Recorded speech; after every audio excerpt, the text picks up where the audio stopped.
এ বাবা যারা হয়েছেন বাবাদেরকে বলছি, ছেলে হোক বা মেয়ে হোক, নবীজি বলেছে তোমরা তোমাদের সন্তানদেরকে তিনটি বিষয় শিক্ষা দাও। ফার্স্ট টাইম হুব্বি নাবিকুম, teach the love of the prophet. তোমরা তোমাদের সন্তানদেরকে নবীর প্রেম শিখাও, কারণ নবীর প্রেম হলো ঈমান এবং এটা ফরজ। এরপরে বলেছে হুব্বি আহলি বাইতিহি, টিচ ফ্যামিলি লাভ, নবীর পরিবারের ভালোবাসা শেখাও, কারণ এটাও তোমার জন্য ফরজ এবং ঈমান। এরপরে রাসূল বলেছেন আলা কিরাতিল কোরআন, learn to recite the holy Quran, কোরআন তেলাওয়াত শিখাও। কয়টা বাবা সন্তানকে কোরআন তেলাওয়াত শিখায়? বাচ্চা কথা বলা শিখলে বাচ্চার আগে ইংলিশ শিখান। তা আপনার বাচ্চা মানুষ হবে কেমন করে? আপনার বাচ্চা তো মানুষ হবে, কারণ আপনি মুসলমান হিসাবে আপনার মুসলমানিত্বকে ধরে রাখার জন্য, আপনার অস্তিত্বকে ধরে রাখার জন্য আপনি কোনো চেষ্টা বা পরিশ্রম আপনি করছেন না। আপনি মনে করতেছেন যে এখনকার ম্যাক্সিমাম বাবা মা পৃথিবীতে সন্তানকে এস্টাবলিশ করার জন্য কাজ করে। আমার দিকে দেখান, একটা বাবা মা সন্তানকে ন্যায় শিক্ষা দেওয়া, বৈধতা শিক্ষা দেওয়া, কোরআন হাদিসের বিধানকে তার ব্রেইনে ঢুকিয়ে দেওয়ার চাইতে উত্তম আর কোনো সম্পদ দিয়ে যেতে পারে না। আপনি মনে করবেন না একটা বড় বিল্ডিং, জমিন, টাকা দিয়ে গেলে আপনি আপনার সন্তানকে এস্টাবলিশ, স্বাবলম্বী করে দিয়েছেন। নও, এটা কিন্তু আপনার সন্তানের জন্য সবচেয়ে বড় শিক্ষা নয়। এখনকার বাচ্চারা, মা খাতুনে জান্নাত ফাতেমার সন্তান যখন পৃথিবীতে আসলো, হযরতে হাসান রাদিয়াল্লাহু তাআলা আনহু, আমরা নামাজ পড়ার জন্য প্রস্তুতির পূর্বে যেমনি আজান দেই, আমার নবীজি ঠিক তেমনি আজান দিয়েছে। এখন বাচ্চারা হইলে আজান হয়নি? কথা বলেন না, হয়নি? আজান হয় না। নবীজি বলছে 7 দিনে বাচ্চার মাথার চুলগুলো ফেলে দাও। পুরুষ ছেলে সন্তান হইলে 2টা 1 বছরের ছাগল দিয়ে আকিকা দিয়ে দাও। মেয়ে হইলে 1 বছরের একটা ছাগল দিয়ে আকিকা দিয়ে দাও। দেয়নি এখনকার বাবা? দেয় না, নিজের ইচ্ছা মতো দেয়।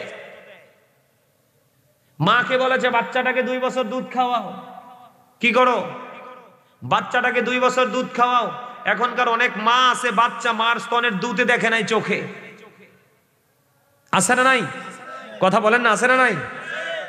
আল্লাহ রাসূল বলেছে তোমরা তোমাদের সন্তানদেরকে 7 বছরে যখন পা রাখবে নামাজের জন্য কি দাও? তাগিদ দাও। 10 বছরে যখন পা রাখবে বিছানাটা আলাদা করে দাও। তুই নামাজ না পড়লে তাকে প্রহার করো। কয়টা বাবা মা ডাক দেন?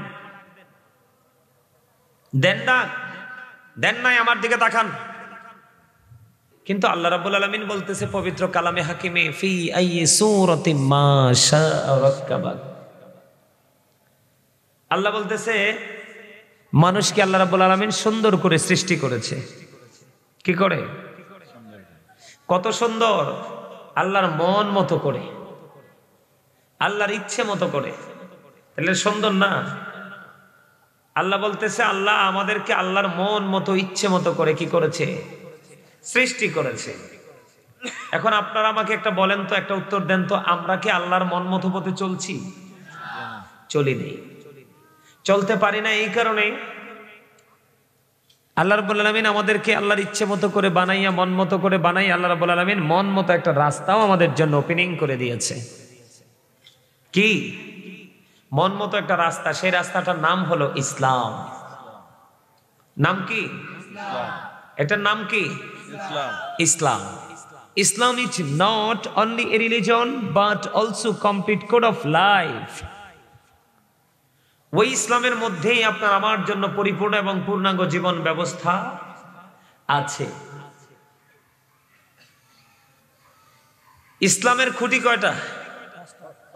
5টা। কয়টা? 5 pillars of ইসলাম। ইসলামের খুঁটি কয়টা? 5টা। এর মধ্যে প্রথম হলো কি? ঈমান। কি? ঈমানের পরে তারপরে হলো কি? নামাজ। হজ, যাকাত এটা সবার উপর ফরজ না, কিন্তু নামাজটা ছোট বড়, ধনী গরিব, মোটা চিকন, প্রাপ্ত বয়স্ক হওয়ার পর থেকে সবার উপরে নামাজটা ফরজ।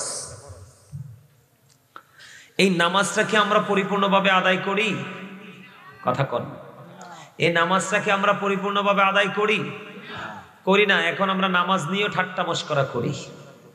করি কি করি না? নামাজ দিয়ে আমরা ঠাট্টা মশকরা করি। ওই যে আমি বললাম আল্লাহর মন মতো রাস্তা আমাদেরকে দিয়েছে, আর সেই রাস্তা হলো ইসলাম। ইন্নাদ দীনা ইনদাল্লাহিল ইসলাম। ইসলাম হলো আল্লাহর মনোনীত ধর্ম। এই ইসলামের খুঁটি আছে কয়টা? পাঁচটা ফিলার কয়টা?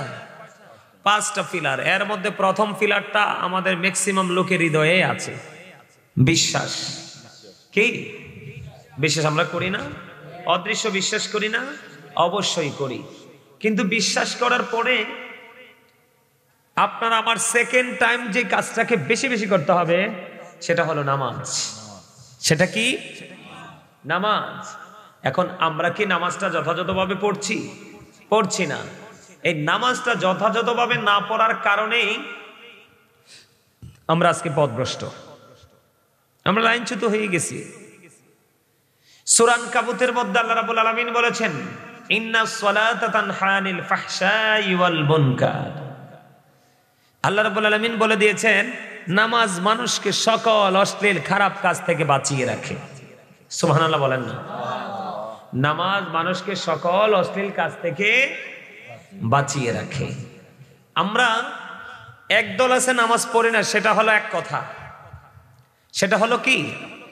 এক কথা। কিন্তু আমাদের মধ্যে এমনও কিছু মানুষ আছে নামাজ কিন্তু পড়ে ঠিকই, কিন্তু সে অপরাধ ছাড়তে পারে না।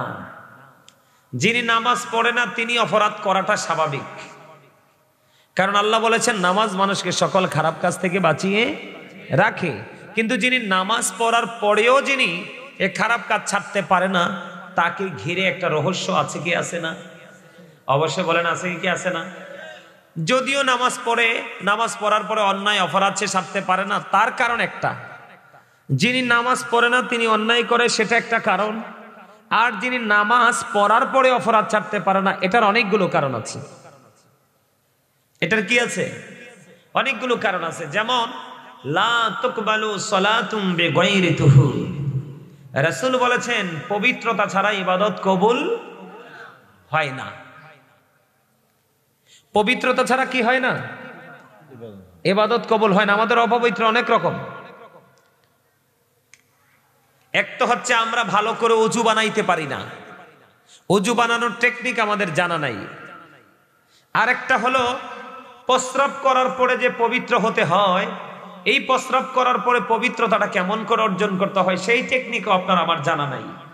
এখনকার ছেলেরা দেখবেন দাঁড়াইয়া প্রস্রাব করে দেয়, কারণ ওই যে জিন্স প্যান্ট পরছে, দাঁড়াইয়া প্রস্রাব করে দেয়। প্রস্রাব করার পরে ভালো করে পানিও খরচ করে না, ছুট করে মসজিদে চলে আসে। এটা একটা কারণ। আরেকটা কারণ হলো পোশাকের নাফাকি। কিসের? পোশাকের নাপাকি। আরেকটা যেটা ম্যাক্সিমাম ছেলেদের এই নাপাক পোশাকটা। এই যে ছেলেরা আসছে, এই ছেলেটা, এদের সবার পরনে জিন্স প্যান্ট আছে। তুমি আবার কিছু মনে করো না, তোমার মতো অনেক সবাই পরে জিন্স প্যান্টটা। খেয়াল করেন, আমার দিকে তাকান। এই যে জিন্স প্যান্টটা, এটাও কিন্তু নামাজ কবুল না হওয়ার আরেকটা কারণ। কেন জানেন? আল্লাহ রাব্বুল আলামিন পবিত্র কালামে হাকিমে বলেছেন, লিবাসুত তাকওয়া যালিকা খায়র। আল্লাহর কাছে সবচেয়ে উত্তম পোশাক হলো তাকওয়ার পোশাক। কিসের পোশাক? গভীরভাবে খেয়াল করে, কালাসান কথা কন যাইতো নন, গুরুত্বপূর্ণ কথা মন দি শোনো,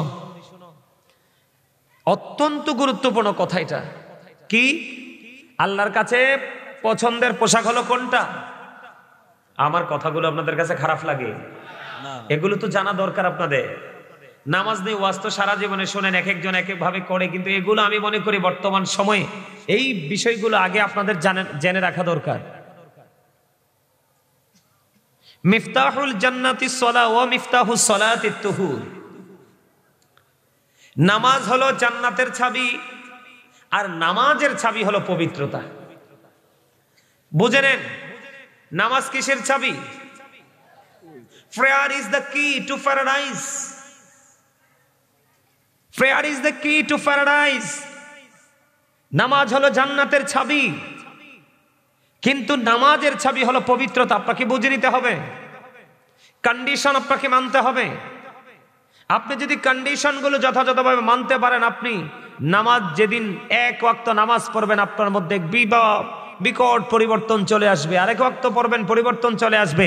আপনি সত্যকে সত্য, মিথ্যাকে মিথ্যা বলার সাহস পাবেন। নামাজ এত বড় একটা অস্ত্র। কিন্তু এখন আপনার নামাজই তো হচ্ছে না, আপনি নিজেকে আপনার অ্যাক্টিভ করবেন কেমন করে? এটা সম্ভব না।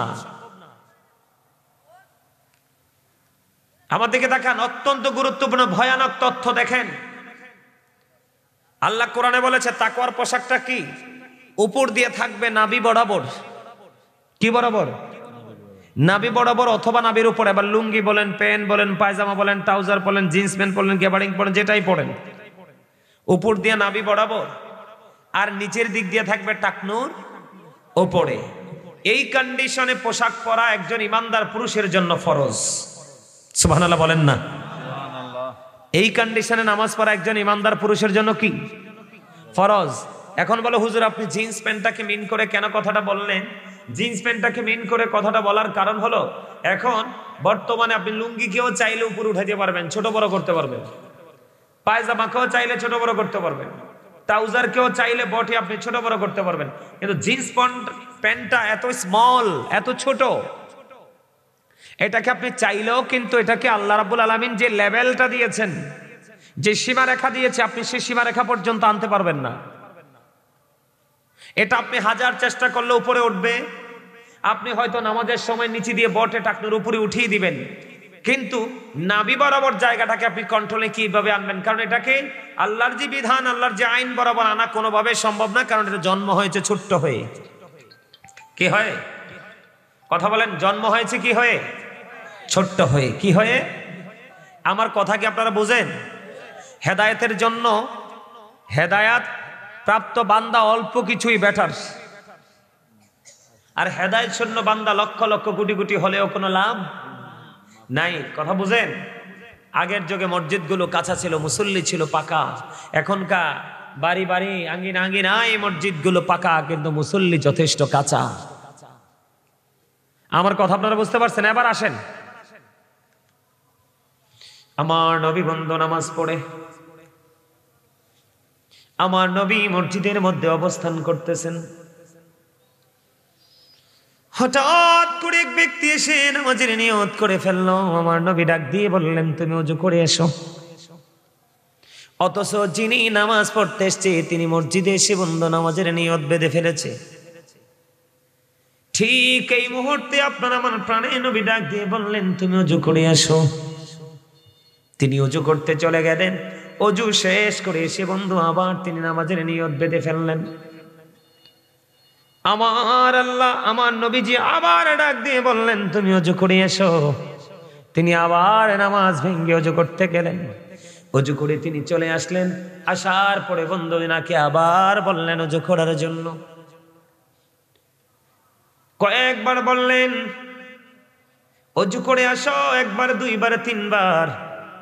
আরেকজন প্রশ্ন করলেন, ইয়া রাসূলুল্লাহ, ইয়া হাবিবাল্লাহ, নবী গো, ও প্রাণের নবী, আপনি বারবার কেন বলছেন ওযু করার জন্য? ইয়া রাসূলুল্লাহ, বারবার কেন বলছেন গো ওযু করার জন্য? আমার নবীজি বললেন, চাইয়ে দেখো, সেই যে পোশাকটা পরেছে ওই পোশাকটা টাকনুর নিচে চলে গেছে রে।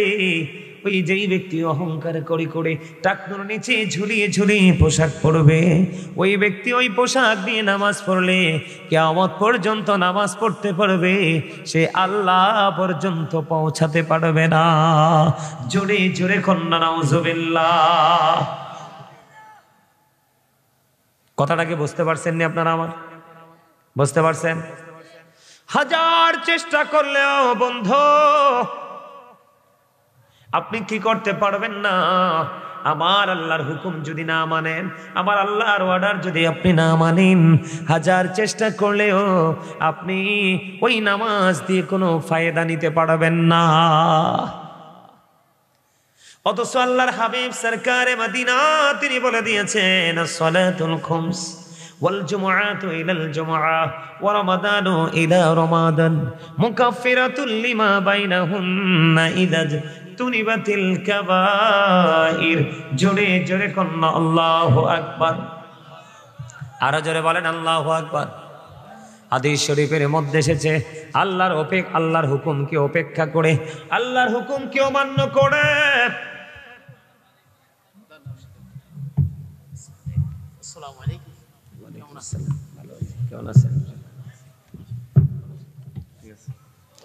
আল্লাহর হুকুমকে বন্ধু অমান্য করে আপনি আপনার ইচ্ছে মতো পোশাক পরলেই চলবে না। মহিলারা মাথা থেকে পা পর্যন্ত ঢেকে রাখবে, আর পুরুষেরা নাভি থেকে টাকনুর উপর পর্যন্ত ঢেকে রাখে। দুইটা কন্ডিশন দুই শ্রেণীর জন্য ফরজ, বুঝে নিতে হবে আপনাদেরকে। এখন আপনারা যেটা করতেছেন বন্ধু, এটা কোরআন হাদিস সাপোর্ট করে না। আপনারা যেটা করতেছেন এটা বেঈমান কাফেরদেরকে আপনারা লালন করতেছেন, ধারণ করতেছেন। আল্লাহ রাব্বুল আলামিন বলে দিয়েছেন, the heretics are the eternal enemy of the believers, innal kafirina kanu lakum aduwwan mubina। বেঈমান কাফেরেরা ইমানদারদের প্রকাশ্য শত্রু।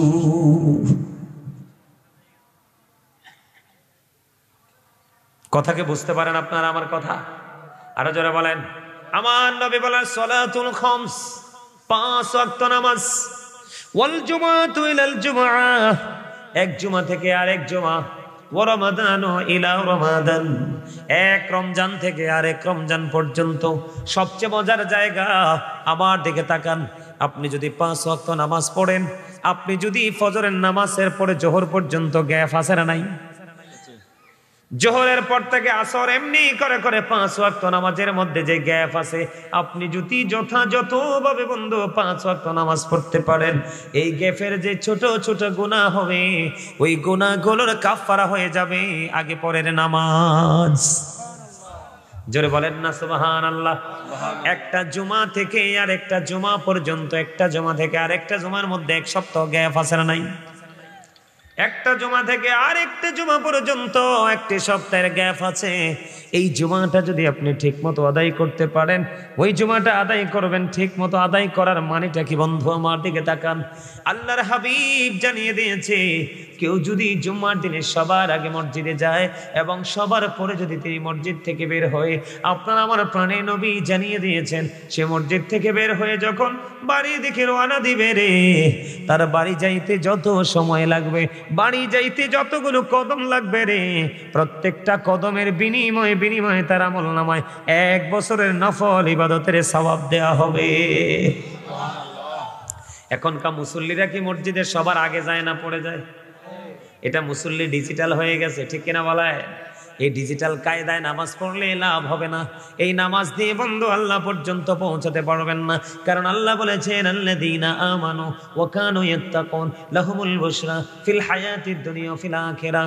আল্লাহ বলেছেন, ঈমান আনার পরে যদি আপনি আপনার অন্তরে যদি ভয় তাকে অবলম্বন করতে পারেন, আমরা যদি তাকে অবলম্বন করতে পারি, আল্লাহ বলেছেন লাহুমুল বুশরা, তাদের জন্য সুসংবাদ, ফিল হায়াতিদ দুনিয়া, দুনিয়ার জীবনে, ওয়া ফিল আখিরাহ, এবং পরকালের জীবনে। জোরে জোরে কন্যা সুবহানাল্লাহ। যুবক ফলাফাইনটি আস্তে আস্তে করে চলে যাইতে আছে, বুঝছেন নি? আমি আজকে আপনাদেরকে একটা কথা বলে রাখি, যুবকদেরকে যেই অবস্থায় এখন আমি দেখতে পাই, আমার ব্যক্তিগত থিঙ্কিং, আপনার এলাকা বলেন, আমার এলাকা বলেন, আপনার বাড়ি বলেন, আমার বাড়ি বলেন, আমি যুবকদেরকে এখন যেই অবস্থায় দেখতে পাই, এই অবস্থায় দেখার পরে আমার কাছে মনে হয় কিয়ামত খুব কাছে। কি বলেন দাদা ভাই? কিয়ামত খুব কাছে। মনে রাখবেন, আপনারা মুরব্বীরা যারা আছেন, আপনারা চলে যাওয়ার পরে এই দেশ আর বেশি দিন টিকবে না। আমি আজকে আপনাদেরকে একদম ওপেনলি বলে গেলাম, আপনারা চলে যাওয়ার পরে, আপনারা মুরব্বীরা চলে যাওয়ার পরে, এই আপনি খান, আমি খাবো না, আমি চা তো খাই না, আমার টোটাল কিছু লাগে না, চাটা খেয়ে নিন। আচ্ছা আপনি ওখানে, আপনি খাবেন? আপনি ঠিক আছে বললে হবে না তো, এটা নষ্ট হবে তো। আরে কি আশ্চর্য কথা, আপনারা কি কেউই চা খান না? ওই দেন, পিছনে দেন, ওই দেন, এই বাবুরে দেন, তুমি খাও। আমাদেরকে তাকান, হাসছেন না। আমার পাশে আলেম ওলামারা রয়েছেন, অনলাইনে ভিডিওটা রেকর্ড হচ্ছে।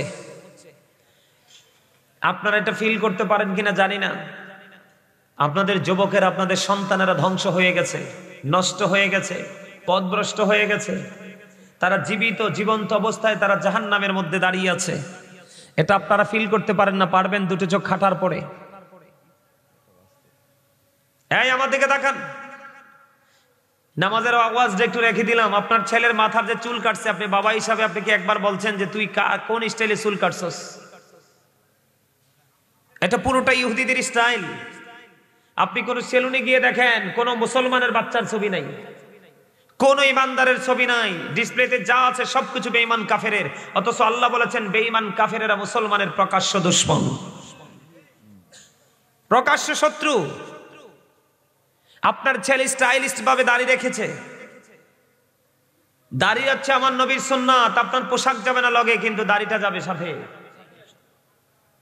আপনি দাড়ির মধ্যে স্টাইল করতেছেন কাকে দেখে? বেঈমানকে দেখে।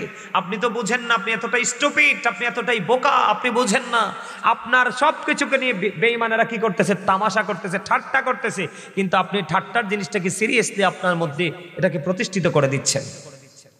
নাউজুবিল্লাহ বলেন না। আপনার সন্তানেরা মাহফিলে আসার মতো অভ্যস্ততা নাই তাদের।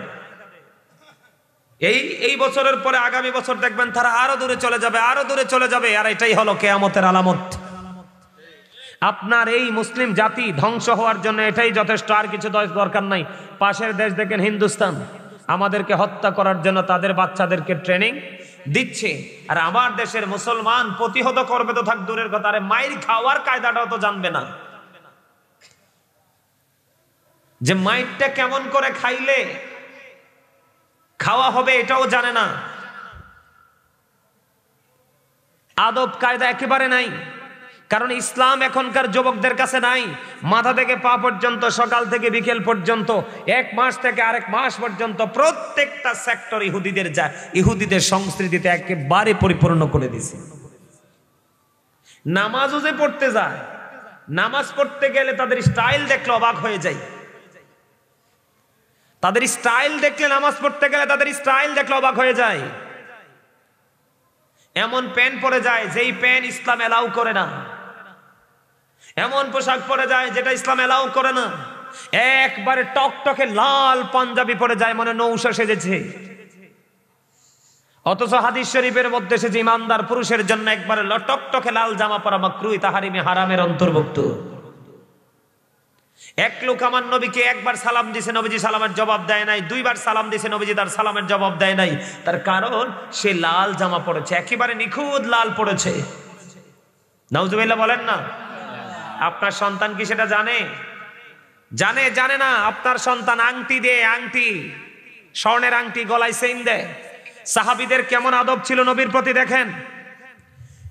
একজন স্বর্ণের আংটি পরেছে, আমার নবীজির চোখে পড়েছে, চোখে পড়ার সাথে সাথে আমার নবীজি আংটিটা টান দিয়ে ফেলে দিয়েছে। আরেকজন বলে নবী তো চলে গেছে, তুমি আংটিটা উঠাইয়া হাতে দাও। তখন ওই সাহাবী বললেন নো, যেটা আমার নবীজি আবার হাত থেকে ছড়ে ফেলে দিয়েছে সেটা আমি আর আমার হাতে উঠাবো না, কারণ নবীজি বলেছে এই আংটিটা তোমার হাতে রাখার চাইতে জ্বলন্ত আগুন তোমার আংটিতে রাখা অনেক বেটার। কথা কি বুঝতে পারছেন আমার? এগুলো কি আপনার বাচ্চারা জানে? জানে না। জানবে কোত্থেকে? আপনি বাবা হিসাবে এটা জানানোর, তাদেরকে ইনফর্ম করার আপনি এটা প্রয়োজন মনে করেন নাই। আজকে আপনার সন্তানেরা, ইয়াং মেনেরা, শুধু আপনাদের এখানে না, ম্যাক্সিমাম জায়গায় গেলেই কিন্তু আপনাদের এই ছেলেদেরকে পাওয়া যায় না।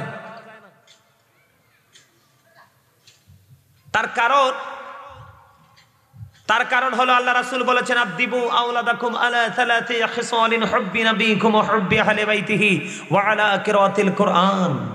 আপনারা আমার প্রাণের নবী বলেছেন তোমরা তোমাদের সন্তানদেরকে তিনটি বিষয় শিক্ষা দাও। কয়টি? কথা বলেন, কয়টি? নবীজি বলেছেন হুব্বি নবীকুম, নবীজি বলেছেন teach the love of the prophet, তোমরা তোমাদের সন্তানদেরকে নবীর প্রেম শিখাও। সুবহানাল্লাহ বলেন না কেন? আপনারা মানুষ হইছেন, আপনারা মানুষ হইছেন 3-24 জন, এরপরে আবার হাসেন। তো ওয়াজ কি করবো নাকি মাইক থেকে চলে যাব? আমার নবীজির হাদিস, যেখানে ওয়াজ শোনার মানসিকতা নাই সেখানে ওয়াজ করা নিষেধ। আপনারা তো বুঝতেছেন না, এটা একটা ক্লাস, এটা কি প্রফেশনাল, এটা একটা টিচিং প্রফেশন। আমি আসছি আপনাদেরকে অ্যাক্টিভ করার জন্য, আপনাদেরকে স্ট্রং করার জন্য। বিভিন্ন বিষয়ের উপর আমি আপনাদেরকে বোঝাচ্ছি, সবকিছু মিলিয়ে একটা বিষয় আমি আপনাদেরকে উপহার দেব। নিতে রাজি আছেন না নাকি নাই? বাবা যারা হয়েছেন বাবাদেরকে বলছি, ছেলে হোক বা মেয়ে হোক, নবীজি বলেছে তোমরা তোমাদের সন্তানদেরকে তিনটি বিষয় শিক্ষা দাও। ফার্স্ট টাইম হুব্বি নবীকুম, teach the love of the prophet, তোমরা তোমাদের সন্তানদেরকে নবীর প্রেম শিখাও, কারণ নবীর প্রেম হলো ঈমান এবং এটা ফরজ। এরপরে বলেছে রহব্বি আহলে বাইতিহি, টিচ ফ্যামিলি লাভ, নবীর পরিবারের ভালোবাসা শেখাও, কারণ এটাও তোমার জন্য ফরজ এবং ঈমান। এরপরে রাসূল বলেছেন ও আলা কিরাতিল কোরআন, learn to recite the holy Quran, কোরআন তেলাওয়াত শেখাও। কয়টা বাবা সন্তানকে কোরআন তেলাওয়াত শিখায়? বাচ্চা কথা বলা শিখলে বাচ্চার আগে ইংলিশ শিখান। তা আপনার বাচ্চা মানুষ হবে কেমন করে? আপনার বাচ্চা তো মানুষ হবে, কারণ আপনি মুসলমান হিসাবে আপনার মুসলমানিত্বকে ধরে রাখার জন্য, আপনার অস্তিত্বকে ধরে রাখার জন্য আপনি কোনো চেষ্টা বা পরিশ্রম আপনি করছেন না। আপনি মনে করতেছেন যে এখনকার ম্যাক্সিমাম বাবা মা পৃথিবীতে সন্তানকে এস্টাবলিশ করার জন্য কাজ করে। আমার দিকে তাকান, একটা বাবা মা সন্তানকে ন্যায় শিক্ষা দেওয়া, বৈধতা শিক্ষা দেওয়া, কোরআন হাদিসের বিধানকে তার ব্রেইনে ঢুকিয়ে দেওয়ার চাইতে উত্তম আর কোনো সম্পদ দিয়ে যেতে পারে না। আপনি মনে করবেন না একটা বড় বিল্ডিং, জমিন, টাকা দিয়ে গেলে আপনি আপনার সন্তানকে এস্টাবলিশ, স্বাবলম্বী করে দিয়েছেন। নও, এটা কিন্তু আপনার সন্তানের জন্য সবচেয়ে বড় শিক্ষা নয়। এখনকার বাচ্চারা, মা খাতুনে জান্নাত ফাতেমার সন্তান যখন পৃথিবীতে আসলো, হযরতে হাসান রাদিয়াল্লাহু তাআলা আনহু, আমরা নামাজ পড়ার জন্য প্রস্তুতির পূর্বে যেমনি আজান দেই, আমার নবীজি ঠিক তেমনি আজান দিয়েছে। এখন বাচ্চারা হইলে আজান হয়নি? কথা বলেন না, হয়নি? আজান হয় না। নবীজি বলছে 7 দিনে বাচ্চার মাথার চুলগুলো ফেলে দাও। পুরুষ ছেলে সন্তান হইলে 2টা 1 বছরের ছাগল দিয়ে আকিকা দিয়ে দাও, মেয়ে হইলে 1 বছরের একটা ছাগল দিয়ে আকিকা দিয়ে দাও। দেয়নি এখনকার বাবা? দেয় না, নিজের ইচ্ছা মতো দেয়। মাকে বলেছে বাচ্চাটাকে 2 বছর দুধ খাওয়াও। কি করো? বাচ্চাটাকে 2 বছর দুধ খাওয়াও। এখনকার অনেক মা আছে, বাচ্চা মার স্তনের দুধে দেখে নাই চোখে। আছে না নাই? কথা বলেন না, আছে না নাই? আল্লাহ রাসূল বলেছে তোমরা তোমাদের সন্তানদেরকে 7 বছরে যখন পা রাখবে নামাজের জন্য কি দাও? তাগিদ দাও। 10 বছরে যখন পা রাখবে বিছানাটা আলাদা করে দাও, তে নামাজ না পড়লে তাকে প্রহার করো। কয়টা বাবা মা ডাক দেন? দেন না? দেন নাই? আমার দিকে তাকান। যে হাদিসটা আমি বলতে চেয়েছিলাম, আল জুমআতু ইলাল জুমআ, এক জুমা থেকে আরেক জুমার গ্যাপের গুনার কাফফারা হয়ে যাবে 2 দিকের জুমা, যদি আপনি সঠিকভাবে পড়তে পারেন। তবে জুমাকে জুম্মার মতো করতে হবে। সাইয়্যিদুল আইয়াম, এটা সব দিনের চাইতে শ্রেষ্ঠ দিন। সুবহানাল্লাহ বলেন না কেন? আরো জোরে সুবহানাল্লাহ। আপনি সবার আগে গোসল করবেন, সবচেয়ে অন্য সব দিনের চাইতে উত্তম রূপে গোসল করবেন। সবচেয়ে সুন্দর দামি যে জামাটা আছে সেটা আগে পরবেন। যদি তৌফিক থাকে, আতর থাকে, ভালো সুগন্ধি মাখবেন। মেয়েকে হেঁটে হেঁটে হেঁটে হেঁটে মসজিদে চলে গিয়ে সামনের কাতারে বসবেন। আপনার আমল নামায় উট কুরবানির সওয়াব শুরু হয়ে যাবে। দ্বিতীয় কাতারে বসবেন, আপনার আমল নামায় গরু কুরবানির সওয়াব, গরু সাদকার সওয়াব ঢুকে যাবে। তৃতীয় কাতারে বসবেন, আপনার মুরগি কুরবানির সওয়াব বরাদ্দ হয়ে যাবে। চতুর্থ কাতারে বসবেন, ডিম কুরবানির সওয়াব হয়ে যাবে। তবে দুঃখজনক হলেও সত্য, যখন ইমাম সাহেব খুতবা দেওয়ার জন্য যখন খুতবা হাতে নিয়ে যখন মিম্বারে দাঁড়িয়ে যায়, তখন কিন্তু যেই ফেরেশতারা আপনি জুম্মার মুসল্লি হিসাবে নোট করার জন্য যে ফেরেশতারা পৃথিবীতে আসে, ওই ফেরেশতাদের নোটবুকে আপনার তালিকায় নামটা আসবে না। তার কারণ আপনি চতুর্থ কাতার পর্যন্ত ঢুকতে পারেন নাই। এরই মধ্যে খতিব সাহেব খুতবা নিয়ে দাঁড়িয়ে গেছে। হাদিস শরীফের মধ্যে এসেছে, ইমাম সাহেব যখন খুতবা নিয়ে মিম্বরে দাঁড়িয়ে যায়, তখন যে ফেরেশতারা পৃথিবীতে আসে, ওরা ওদের নোটবুকটাকে ক্লোজ করে ওরা ওই খতিব সাহেবের খুতবা শোনার জন্য দাঁড়িয়ে যায়। আপনি নামাজ পড়েছেন ঠিকই, টেকসই যে তালিকা আসে, এই তালিকায় আপনার নামটা আসে। এখন কি ওই নামাজই বেশি না? কথা বলেন না কেন? আর আপনি সবার আগে গোসল করছেন, অন্য সব দিনের চাইতে সুন্দর করে গোসল করে সে যে গুজে সবার আগে মসজিদে চলে গেলেন, আপনার আমল নামায় উট কুরবানির সওয়াব চলে আসলো। তার পাশাপাশি বন্ধু, আপনি সবার আগে আসলেন এবং সবার পরে বের হয়ে গেলেন। আমার নবীজি জানিয়ে দিয়েছি, তুমি সবার পরে বের হয়েছো। তোমার বাড়ি যাইতে মসজিদ থেকে যতগুলো কদম লাগবে রে, যতগুলো কায়িক লাগবে, এক একটা কায়িকের বিনিময়ে 1 বছরের ইবাদতের সওয়াব। যদি 50টা কদম লাগে, তাহলে তোমার আমল নামায় 50 বছরের নফল ইবাদতের সওয়াব দেওয়া হয় একটা জুমার দিনে। তাহলে বোঝা যায় যে যত দূর থেকে নামাজ পড়তে আসে সে বেশি বেনিফিশিয়ারি হয়। সুবহানাল্লাহ বলেন না? এই জন্য আমি বলতে চেয়েছি, আমার নবী বলেছেন এক রমজান থেকে আর এক রমজান 365 দিনই যদি 1 বছর হয় বন্ধু, এই বছরের রোজায় চলে গেল 30 দিন, এই সামনে আসছে ফেব্রুয়ারি লাস্টের দিকে রোজা শুরু হবে, ওই রোজায় যদি যাই 30 দিন, 30-30 60 দিন মাইনাস হয়ে গেল রে, আরো বাকি আছে 305 দিন। কয় দিন? তুমি তোমার জীবনে এক বছরে 305 দিনে যত গুনাহগুন করবে সবগুলো গুনাহ মাফের জন্য যথেষ্ট হয়ে যাবে। এই পাশে রোজা এবং ওই পাশে রোজা, তবে শর্ত হলো কবিরা গুনাহ থেকে বেঁচে থাকতে হবে, ইচ্ছে করে কবিরা গুনাহ করা যাবে না। তাহলে নামাজে লাভ না লস?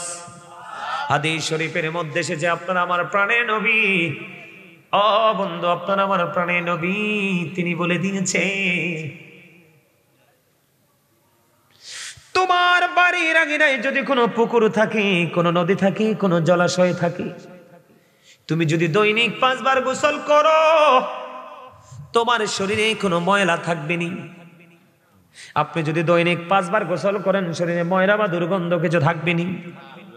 একবার গোসল করলেই তো গন্ধ থাকে না, 5 বার যদি আপনি গোসল করেন গন্ধ তো থাক দূরের কথারও সাহস পাবে না বডিতে, ঠিক কিনা বলেন? আমার নবীজি বলেছে কেউ যদি কারো বাড়ির আঙিনায় যদি কি হয় পুকুর বা জলাশয় থাকে, দৈনিক 5 বার যদি গোসল করে রে, 5 বার গোসল করলে যেমন তার শরীরে কোনো ময়লা থাকে না, বান্দা যখন সঠিকভাবে 5 ওয়াক্ত নামাজ পড়ে, 5 ওয়াক্ত নামাজ পড়ার কারণে তেমনি তার আমল নামায় কোনো গুনাহ থাকে না। কত মজার খবর দেখেন, নামাজিদের পাওয়ার, নামাজিদের মর্যাদা কেমন আমি আপনাদেরকে বলে দিতে চাই। ঈসা রুহুল্লাহ বন্ধু একদিন এক রাস্তা দিয়ে হেঁটে হেঁটে যায়, যাওয়ার সময় তিনি হঠাৎ করে তোনারির দৃষ্টিগোচর হলো। যাওয়ার সময় তিনি দেখতে পাইলেন হঠাৎ করে একটা পাখি নিজের বডিটাকে ধুলোবালিতে দোসর করে নিচ্ছে, মানে ময়লা করে নিচ্ছে। এই ময়লা যুক্ত শরীরটাকে আবার বন্ধু জলাশয়ে গিয়ে আবার ধৌত করে নিচ্ছে। ময়লা লাগাইলে, বালু লাগাইলে কি হয়?